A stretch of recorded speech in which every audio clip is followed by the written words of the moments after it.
So hello everyone, I hope आप सब बढ़िया होंगे। तो आज का अपना वीडियो है मॉक एनालिसिस के रिगार्डिंग। तो एक भाई का कमेंट आया था, शायद उनका पहले भी आया था एक बार कमेंट, उनका आया था या किसी दूसरे का, ये मैं कंफर्म नहीं हुई। उनका एक बार वापस कमेंट आया तो मेरे को लगा बना देना चाहिए। तो आज का अपना है मॉक एनालिसिस टॉपिक। तो अपन वीडियो शुरू करेंगे सीधा, ज़रा टाइम वेस्ट नहीं करेंगे। उससे पहले ना मैं एक बार थोड़ा सा बताना चाहता हूँ कि अपन ये मॉक एनालिसिस करते क्यों है ना। जस्ट ए सेकेंड, तो इसकी इम्पोर्टेंस बता देना चाहता हूँ मैं। तो जब अपना एक और पेन अपना प्री का पेपर होता है 200 नंबर का, अपना मेंस का पेपर होता है 390 नंबर का। आपको पता है 100 120 मोस्टली बच्चों के आते हैं और 390 में से 300 तक सब बच्चे पहुंच जाते हैं, लेकिन सिलेक्शन इतने में होता नहीं है। ठीक है, आपको भी पता है, मुझे भी पता है। तो आपको 120 प्लस नहीं, आराम से 150 अप्रोक्स आपको टारगेट रखना चाहिए और मेंस के अंदर 340 350 रखना चाहिए एक अच्छी पोस्ट के लिए। तो ये आपका होएगा कैसे? तो जो 100 120 से 150 तक का सफ़र और 300 से इतना आने के लिए, 340 350 आने के लिए आपको ज़रूरी होगा एनालिसिस। तो इस हर्डल की चाबी यही कि ये यहाँ तक पहुँचने की, इसके अलावा कोई वे है ही नहीं। आपको एनालिसिस में आपको पता है क्या होता है, आपको अपनी वीकनेस और आपकी स्ट्रेंथ आपको अच्छे से पता होना चाहिए। जितनी कमांड आपकी सब्जेक्ट को ज़रूरी उतनी आपकी वीकनेस और स्ट्रेंथ का पता होना चाहिए। उससे क्या होगा कि जो आप अपनी वीकनेस है ना, उस पर अपन ज़्यादा वर्क करेंगे और जो स्ट्रेंथ है उसको थोड़ा सा अवॉइड कर सकते हैं, बट इस पर अपन को ज़्यादा वर्क करना पड़ेगा ना। तो ऐसे अपना इम्प्रूवमेंट होएगा। तो इम्प्रूवमेंट सिर्फ एनालिसिस से पॉसिबल है। अपन क्या करते हैं, मॉक दे लेते हैं और एनालाइज करना ही भूल जाते हैं। तो उससे क्या होता है, अपना प्रॉपर टाइम वेस्ट है वो, उसमें मतलब नहीं। उससे अच्छा अपन देंगे ही नहीं, है ना, समझ रहे हो ना। और अपन देंगे नहीं तो रिज़ल्ट आपको पता ही है। तो अपन को कैसे करना है मैं बता देता हूँ अपना, ठीक है। How to analyse. तो सब में जो कॉमन चीज़ आएगी वो एक बार मैं बता देता हूँ, फिर अपन सब्जेक्ट वाइज चलेंगे। तो मैंने ये इतना अच्छे से किया है ना कि आपको कोई दिक्कत नहीं है, आपको इसी में सब कुछ सारे डाउट सॉल्व हो जाए, इसलिए मैंने अच्छे से सब कुछ किया है। स्लाइड अरेंजमेंट और स्लाइड भी मैंने ही बनाई है ना, ये से नहीं बनवाई है। तो सबसे पहले एक चीज़ कि आपको ना पूरी स्लाइड्स के अंदर एक चीज़ कॉमन मिलेगी, जो है एरर नोटबुक। एरर नोटबुक क्या है कि जिस आपने मॉक दिए तो उसमें ना कुछ 5-10 एरर्स आएंगे। वो आपको हो सकता है आपके कॉन्सेप्ट नहीं हो, आपने कुछ सिली मिस्टेक्स कर दी हो, या रिवीजन की वजह से आप उसको अटैम्प्ट नहीं कर पाई हो, आपने रॉन्ग अटैम्प्ट कर दिया हो, ठीक है ना। तो आपको क्या करना होता है, उसमें नोट डाउन करना होता है अपनी नोटबुक के अंदर। जब भी आप अपना नेक्स्ट मॉक दोगे तो उससे पहले आप इसको रिवाइज़ करोगे। अच्छा, ज़रूरी नहीं है नेक्स्ट मॉक, जैसे कुछ चीज़ें ऐसी होती है कि अपन को नेक्स्ट मॉक से पहले रिवाइज़ कर लेनी चाहिए, तो आप अपन हाईलाइट कर लेंगे। वो मैं आपको आगे आओगे ना तो मैंने लगाई ये मेरी, मतलब मेरी प्रिपरेशन टाइम का मैंने अभी मैं प्रिपेयर कर रहा हूँ ना, तो मैंने वो जो नोटबुक थी ना मेरी, उसका 1-2 पेज लगा रखे हैं कि आपको थोड़ा ज़्यादा अच्छे से समझा सकूँगा। तो उसमें मैं समझा दूँगा आपको नेक्स्ट मॉक से पहले क्या करना चाहिए, और एक बार वीक में एक बार उसका पूरा रिवाइज़ करना है आपको अच्छे से, है ना। तो अपन आगे बढ़ते हैं अभी। तो आपको मॉक से पहले उसको अच्छे से रिवाइज़ करना है। नेक्स्ट मॉक से पहले कुछ चीज़ें हर बार रिवाइज़ करनी, कुछ चीज़ें वीक में रिवाइज़ करोगे तो भी चल जाएगा। तो इसमें बताने का ये था कि एरर बुक आपको सब में कॉमन मिलेगी, ठीक है। आगे चलते हैं, क्योंकि अपनी वीकनेस अपन को पता तो रहेगी ना, बार बार देखेंगे तो पता रहेगा कि यहाँ दिक्कत है, यहाँ अपन को वर्क करना है, ठीक है। तो भाई ये मेरा 4th टेक है, आगे बताऊँगा क्या क्या हुआ, अभी ट्रेजेडी हो गई तो समझाता हूँ। तो रीजनिंग की बात कर लेते हैं पहले। तो रीजनिंग में क्या है कि जैसे आपने मॉक किया और मॉक में पढ़ने 25 में से उम्मीद है आपने 23 क्वेश्चन बना लिए होंगे, कुछ तो 25 बना लिए होंगे, बट समझा रहा हूँ तो 23। 2 क्वेश्चन में क्या होगा, मान लिया आपने एक सिली मार दी और एक आपको आता ही नहीं था, न्यू कॉन्सेप्ट यानी कोई पैटर्न था जब वो क्लिक नहीं हो। तो आपको क्या करना है ना, जो सिली और जो न्यू पैटर्न है ना, उन दोनों को नोट डाउन कर लेना है अपनी नोटबुक के अंदर। तो जब भी आप अपना मॉक दोगे ना तो उसको एक बार अपन ऐसे बार वीक में एक बार अपन पढ़ेंगे ना उसको, तो जो पैटर्न होगा वो आपकी आँखों से बार बार निकलेगा। वीक खास मैंने महीने के अंदर 4 से 5 बार निकल जाएगा। तो उससे क्या होगा, वो पैटर्न आपको रट जाएगा। उससे सिर्फ वही पैटर्न नहीं, वैसे और भी जितने पैटर्न बनते हैं ना, वो आपको स्ट्राइक बहुत जल्दी होंगे, उनकी एफिशिएंसी और एक्यूरेसी दोनों बढ़ जाएगी। एक एग्जांपल देके बात कर लेते हैं। जैसे मान लो ये एक वैल्यू है, ये 4 वैल्यूज़ है ना। तो अपने रीजनिंग में क्वेश्चन आते हैं ना मल्टीप्लाई 2+2 मल्टीप्लाई 3+3, ये मैंने इजी वाला पैटर्न लिया है।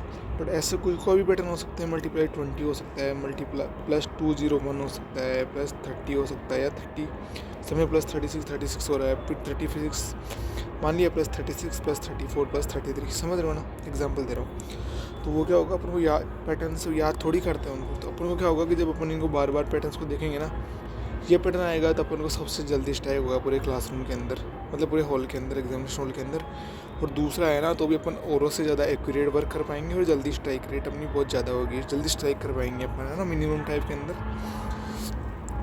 ज़्यादा अच्छे से सोच पाएंगे। मेरा कहने का मतलब ये है, तो समझ रहे हो। तो ये है ना, आपको ज़्यादा आपको भी पता है और मुझे भी पता है कि आप कहाँ अटकोगे सीरीज़ के अंदर, जो अल्फ़ाबेटिक और न्यूमेरिक दोनों हो सकती है। ज़्यादा लेंदी नहीं करेंगे, इसलिए मैं लिख नहीं रहा हूँ। एक अपनी अल्फ़ाबेटिक वाली सीरीज़ में आप अटक सकते हो, और दूसरा इमेज वगैरह में तो अटकना नहीं चाहिए भाई, कुछ बच्चों को दिक्कत आती है, स्टूडेंट्स को, मैं भी स्टूडेंट ही हूँ। और एक अपना हो गया, उसको क्या बोलते हैं यार, क्रिटिकल रीजनिंग। तो भाई उसका ना ज़्यादा टेंशन लेने की ज़रूरत नहीं है। वैसे तो मैंने रीजनिंग वाली वीडियो में बताया था, उसको आप देख सकते हो, है ना। तो अपन को क्रिटिकल रीजनिंग में दिक्कत आ सकती है, तो क्रिटिकल रीजनिंग में ज़्यादा टेंशन लेने की ज़रूरत नहीं भाई, हो जाता है। या तो वो वीडियो देख लो मेरा वाला, उसमें मैंने थोड़ा सा अच्छे से बताया हुआ है आपको कैसे करना है। और फिर भी आपको बार बार दिक्कत आ रही है ना, तो ज़्यादा टेंशन मतलब, बस उसकी प्रैक्टिस करते रहो, पेपर में हो जाएगा, जब पेपर में इतना टफ नहीं आता है ना। और बाकी आपको नोट डाउन तो करना ही है, सीरीज़ अल्फ़ाबेटिक इमेज का नोट डाउन नहीं करोगे, सीरीज़ अल्फ़ाबेटिक या जितने भी आपको पजलिंग लग रहे हैं ना क्वेश्चन, कुछ नया पैटर्न है, तो वो आपको नोट डाउन करना ही करना है। जल्दी से अपन बात कर लेते हैं मैथ्स की। मैथ्स में क्या होगा कि थोड़ा सिमिलर सही रहेगा ना, बस आप ऐसे में सोचना कि सेम ही तो रिपीट कर रहा है, बट सेम सा ही होता है, मैं भी क्या ही बताऊँ। तो ना एक क्वेश्चन हो गया कि आपको न्यू क्वेश्चन मिल गया, एक आ गया आपको जैसे न्यू क्वेश्चन या न्यू कॉन्सेप्ट आ गया ना। दूसरा चीज़ हो सकती है कि आपने सिली मार दी इसके अंदर। तीसरा होगा कि आपको याद ही नहीं आया, मतलब फॉरगॉट, आप ना भूल गए इसको, है ना। तो ये मेनली 3 ही होते हैं ना जहाँ अपन दिक्कत कर सकते हैं। तो आपको क्या होगा, जो न्यू क्वेश्चन कॉन्सेप्ट है ना, आप अपनी नोटों के अंदर उतार लोगे। ये वो चीज़ जो आपको रिवाइज़ करनी है, 2-3 दिन के अंदर आप रिवाइज़ कर लोगे ना इसको, हर 2-3 दिन, फिर धीरे-धीरे 4 दिन, फिर हफ्ते, वीक वाली साइकिल में इसको कवर कर लेना, ठीक है ना। ऐसे करोगे तो जो न्यू कॉन्सेप्ट रहेगा ना, वो आपके लिए बहुत स्ट्रॉन्ग हो जाएगा। तो जो वीक अपना स्ट्रॉन्ग हो गया, वही अपन को करना है। दूसरी सिली कर दी, इसलिए आप मान लो कैलकुलेशन में बार बार सिली मिस्टेक कर रहे हो। कैलकुलेशन में और प्रिसाइजली बात करते हैं, मल्टीप्लाई माइनस, या आप डिवाइड में मान लो मल्टीप्लाई में बार बार यही एरर कर रहे हो। मान लो आपको पता है कि मैं ऐड में दिक्कत कर रहा हूँ, मैं डिवाइड में एरर कर रहा हूँ, तो आपको क्या करना है, लिख लेना है ना। शुरुआत के जो फ्रंट पेज होगा ना आपकी नोटबुक का, फर्स्ट पेज है ना, जहाँ पे इंडेक्स वगैरह आता है, वहाँ पे लिख लेना कि मैं एडिशन में दिक्कत करता हूँ। तो जब भी आप नोट मॉक देने से भी उसको चेक करोगे ना, पढ़ के जाओगे एक बार, तो जब भी आप दोगे तो आपको याद आएगा कि मैं एडिशन में दिक्कत करता हूँ, मैं डिवाइड में दिक्कत करता हूँ।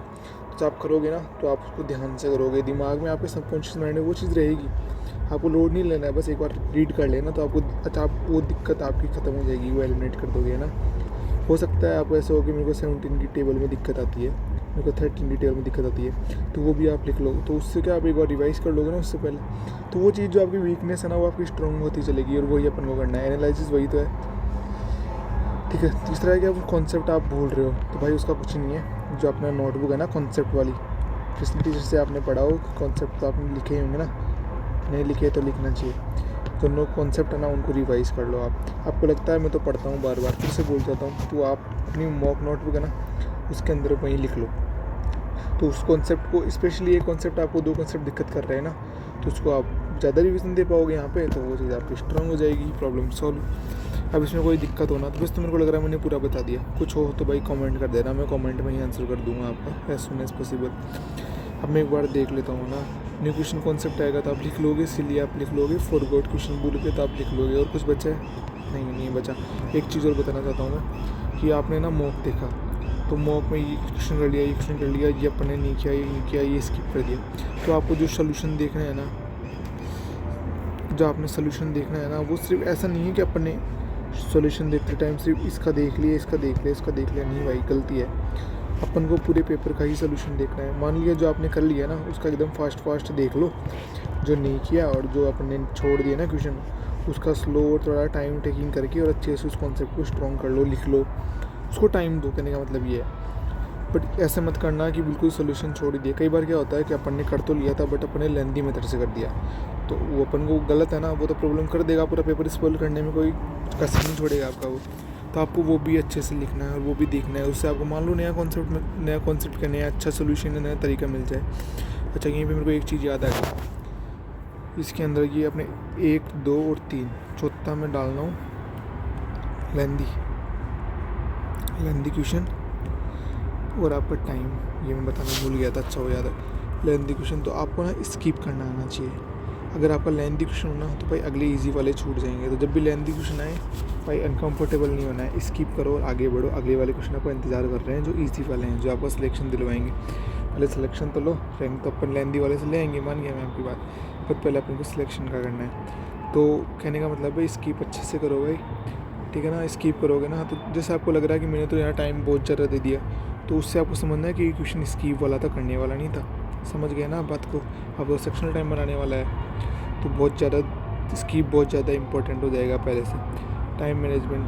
दूसरी चीज़, आप जब सारे क्वेश्चंस का सॉल्यूशन देखोगे ना तो उससे क्या होगा, मान लो ये क्वेश्चन तो था 30 सेकंड का, सॉरी यार, क्वेश्चन तो था आपका 30 सेकंड का, बट आपने ले लिए 1.5 मिनट। तो ये आप इससे अच्छा इसको नहीं करते, आपने स्पॉइल किया है यहाँ पे अपना ना। तो ये आपको ऐसा ध्यान रखना, जब आप देखोगे ना तभी तो ये चीज़ें नोट होगी। तो ये छोटी छोटी बारीकियाँ देखोगे ना तभी वही मार्क्स बढ़ेंगे। और ऐसे करते चलोगे ना आप 120 से 130 और 150 और 180 प्लस जाने में बिल्कुल भी टाइम नहीं लगेगा। टाइम तो लगेगा बट कहने का मतलब ये है कि आप इम्प्रूवमेंट आपकी कंसिस्टेंटली होगी। टाइम तो देखो सब में लगता ही है, कहने का मतलब कंसिस्टेंटली आपका होगा और इम्प्रूवमेंट बहुत अच्छी होगी आपकी, है ना।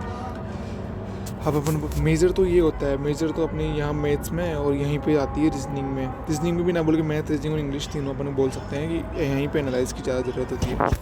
ठीक है, वोकेब में अपन बात करते हैं इंग्लिश में वोकेब की। तो जैसे आपकी नई वोकेब आ रही है ना, एजुकेटिव वाले में ज़्यादा आ रही है थोड़ी सी, अब तो शायद कल वापस सेम सी होने लग गई है, वापस मेरे को ऐसा लग रहा है। तो जैसे आपने साइनो एंटोनियम मीडियम और OWS सब की बात कर रहा हूँ, तो जो न्यू आए ना भाई, तो उसको उसी बुक के अंदर लिख लो, आपकी नोटबुक जो अपने नई वाली बनाई है ना एरर बुक्स में। अब ऐसे मत बोलना सब में सेम ही बता रहा है, भाई सब में सेम ही होता है, मैं नया क्या बताऊँ, यही होता है।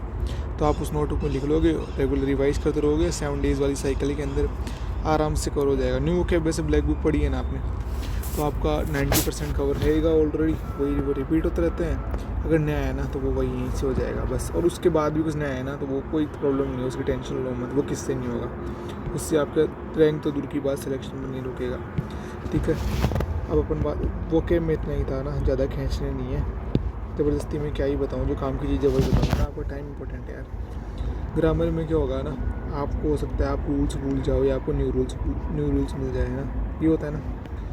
शायद तो आप भूल गए या आपको नया रूल मिल गया, तो नया रूल होगा उसका सिंपल सी बात है, नोटबुक में लिखो और भाई रिवाइज़ कर लो 7 दिन के अंदर, साइकिल वाली के अंदर वो न्यू अपना कवर हो जाएगा। अच्छा, नोटबुक में नहीं लिखना चाहो ना तो अपने नोट्स में लिख लो, जो अपने पुराने वाले बनाए ना, अमन सर का हो या आपको प्रशांत, जिस टीचर से आपने पढ़ा हो ना, वहाँ पे उसको एक्स्ट्रा जो छो नहीं आते क्या यार, क्या बोलते हैं मैं भूल गया उसको, छोटी छोटी कलरफुल पर्चियाँ टाइप, उसमें लिख लो, या फिर आपके अलग से इस नोटबुक के अंदर ऊपर लिख लो, कहीं एडअप कर लो उनको ना, उनको रिवाइज़ करते रहना बस। क्या एरर बुक में क्या होगा, रेगुलर रिवीजन मिलता रहेगा उनका। अगर आप भूल गए हो तो उस खास करके जो है ना उसको ऐसे हाईलाइट मार लो ऐसे, तो उससे क्या होगा, आपको वो शो होगा और आप उसको अगली बार ज़्यादा अच्छे से पढ़ोगे। ठीक है, और ग्रामर इतना होता नहीं है, ये रूल्स आपको दिक्कत का एरर वाले नहीं होते हैं ना आपसे, मुझसे भी नहीं होते हैं, अभी भी नहीं होते बहुत बार, अभी तो थोड़े पहले से ज़्यादा अच्छा है, बट अभी भी मैं अटक जाता हूँ ना। तो उसमें ये है कि आपको रूल्स नहीं आते होंगे, आप भूल गए होंगे, तो दोनों के लिए मैं बता दिया, उसको भाई लिख लो और याद करो, कोई मेथड नहीं है, रटना ही पड़ेगा। समझ गए ना बात को। अब मैं एक बार देख लेता हूँ, कुछ बचा तो नहीं है। वोकेब हो गई, ग्रामर हो गई, रूल्स आप ऐसे कर लोगे, नहीं भाई कुछ नहीं बचा है ना। और अगर कुछ आउट ऑफ द बॉक्स आ रहा है ना तो उसकी टेंशन नहीं लेनी है ना। जीके जीएस का बता दूँ मैं एक बार, जीके जीएस का मैं ज़्यादा मेरी नोटबुक वाला पन्ना चाहिए आगे फोटो तो उससे ज़्यादा समझ पाऊँगा। बाकी इसमें इतना ही है, अगर आपको लग रहा है कि भाई ये तो रिलेवेंट है, देखा लग रहा है, पहले भी शायद आया है उसके अंदर PYQ के अंदर, तो आपको उसको लिख लेना है। ठीक है, लिखोगे कैसे, फैक्ट्स की फॉर्म में कैसे, वन लाइनर बना के लिख लो, सारे ऑप्शन थोड़ी उतारोगे। अगर आपको लग रहा है कि ऑप्शन में भी कुछ अच्छे ऑप्शन है कि ये मेरे को देख लेने चाहिए, तो आप ऑप्शंस में भी उसमें वन लाइन के ऑप्शन भी उतार सकते हो। ठीक है, एक तो रिलेवेंट हो गया और टेक आएगा नॉट रिलेवेंट, तो भाई उसको कुछ नहीं करना है। आप मैं बोल रहा हूँ पुलिस सोल्यूशन देखोगे ना तो एक बार उसको रीड कर लेना, ख़त्म बात, इतना ही करना है। रीड उसको सोल्यूशन देख के 1-2 बार रीड कर लेना कि हाँ ऐसा, तो आपको वो सबकॉन्शियस माइंड के अंदर वो रह जाएगा और आप अटैम्प्ट कर दोगे। अगर वो क्वेश्चन वापस आएगा तो बाकी जो रिलेवेंट है ना उसको आपको लिखना है भाई। खूब बार होता है कि वो क्वेश्चन वापस पेपर के अंदर दिख जाता है भाई, मॉक की तो दूर की बात। तो आपको लिखना है, कैसे लिखोगे, 1 लाइन की फॉर्मेट में, ठीक है ना। और जो हमें मेंस के अंदर तो क्या होता है कि वो स्टेटमेंट वाले क्वेश्चन आता है, उनको भी आपको 1 लाइनर की फॉर्म में लिखना है। बाकी वो स्टेटमेंट भी 1 लाइनर या ऐसे 2 स्टेटमेंट देते हैं ना 1 लाइनर की फॉर्म में, तो आप वैसे भी लिख सकते हो। अभी मैं आगे और समझा दूंगा उससे। एरर बुक का मैंने आपको आगे शुरू में ही बता दिया है कि आपको दिक्कत नहीं है एरर बुक। अच्छा, एक चीज़ मैं यहाँ पे ना ऐड कर देता हूँ, थोड़ा सा अच्छे से समझा देता हूँ। ये आपकी नोटबुक है, समझ गए, ये आपके जो भी है ऐसे लाइनिंग होती है ना, ठीक है ना। यहाँ पे क्या होगा, ट्रिग्नोमेट्री का क्वेश्चन था, कुछ साइन वगैरह आया, जैसे साइन कोस थोड़ा जो भी, ये क्वेश्चन आपको आता ही नहीं था, आपने यहाँ पे लिख लिया। आपने कुछ सिली मिस्टेक की थी कि ऐसे ऐसे एडिशन होता है, ऐसे ऐसे करना है, आपने सिली मिस्टेक की थी, मान लो कि इस वाले क्वेश्चन में मैं दिक्कत करता हूँ, ऐसे मान लो कोई कॉन्सेप्ट है उसमें मैं दिक्कत करता हूँ, तो आपने कॉन्सेप्ट यहाँ पे लिख लिया। यहाँ हो गए अपने मैथ्स के, तो अलग नोटबुक थोड़ी बनाओगे, यहीं पे आप इंग्लिश वाली दिक्कत लिख लो कि ये वाला रूल है, ये मेरे को नहीं आता है एडवर्ब वाला, ये मैं लिख लिया। अगला है कि रीजनिंग में पैटर्न था, कौन सा वाला, अल्फ़ाबेटिक वाला, तो मैंने यहाँ पे लिख लिया कि ऐसे ऐसे हुए, तो यहाँ पे 60 प्लस होता है, फिर 60 मल्टीप्लाई होता है, तो अगली बार आपको याद आ जाएगा। जीएस में हो तब अपन ने ऐसे डाल के ऐसे फैक्टर लिख लिए, समझ गए ना बात को।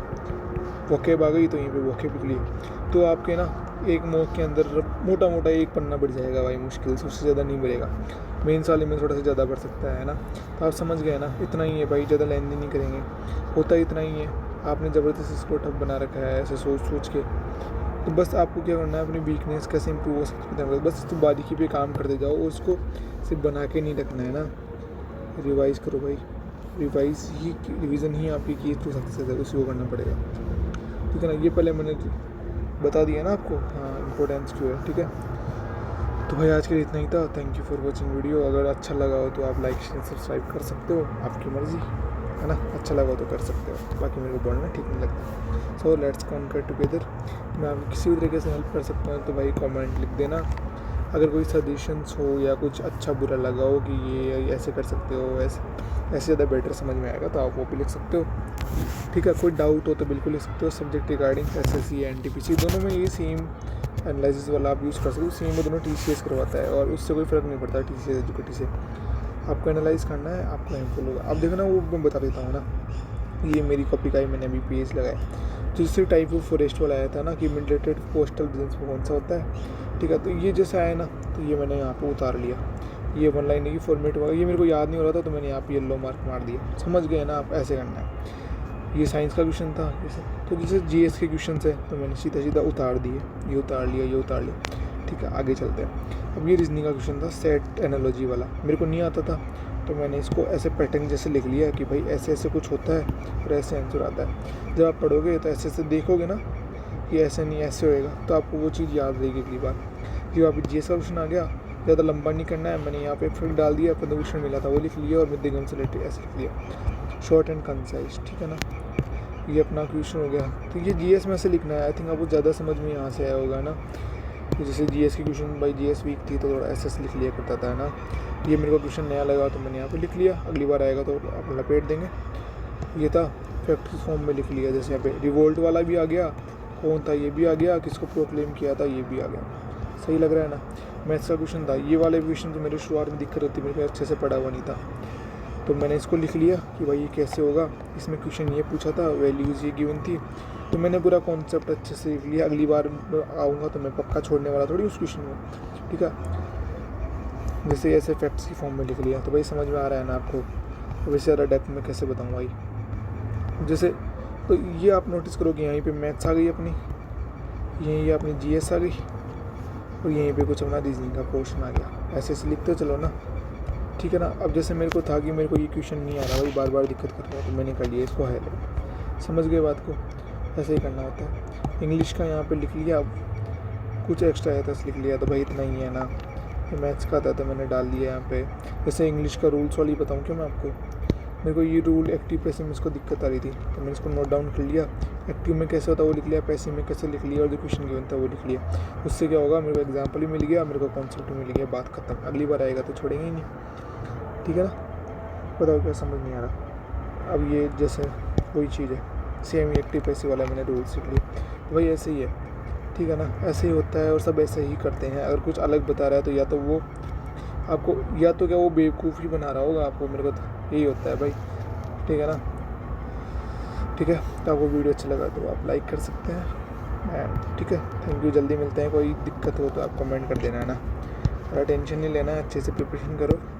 गुड लक फॉर प्रिपरेशन, और जल्दी से नोटिफिकेशन आने वाला है भाई, तो लगे रहो एकदम प्रॉपर प्रिपरेशन के अंदर अच्छे से, ठीक है। जल्दी मिलते हैं, गुड बाय, बाय बाय।